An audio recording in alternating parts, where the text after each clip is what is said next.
and delicious food. Congratulations to Mr. and Mrs. Jimmy Mayores for this grandiose opening event of your events place. It's so beautiful. I mean, the ambience, decoration, the flowers, and it's amidst nature. And also, of course, the food. We enjoy the food since we're vegetarians. So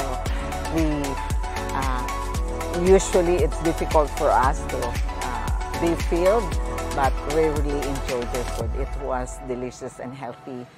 Mayores Events and Catering Services, napakabuti ninyo at ang inyong kabutihan para sa mga manggagawa sa Community Seventh-day Adventist sa Kitang-Kita. Ang Panginoon pinagpapala din naman kayo. Sa may-ari, Sir Jimmy, napakagaling ng inyong lugar, napakagaling ng inyong services. Ang pagkain nyo hindi nakakabusog, nakakabusog na busog. Congratulations po sa Mayores Events Place and Catering Services. Napakaganda po ng inyong lugar at napakainit po ng pagtanggap sa amin. Actually, hindi lang po maganda ang lugar, mabait din po yung may-ari at in fact, kami po ay nakapagdaos na dito ng Renewal of Vows, ang Tubuan Adventist Church. Sa inyo pong lahat na mayroon pong okasyon o event na gusto nyo pong naghahanap po kayo ng place, I can recommend you na dito nyo na po gawin.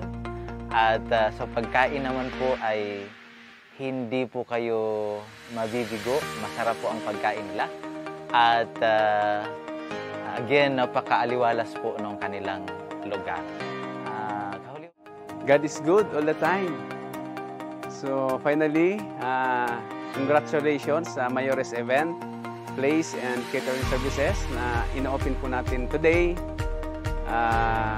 Una sa lahat, ating ibinabalik ang papuri at pasasalamat sa ating Panginoon na siyang nagkakaloob ng mabubuting bagay.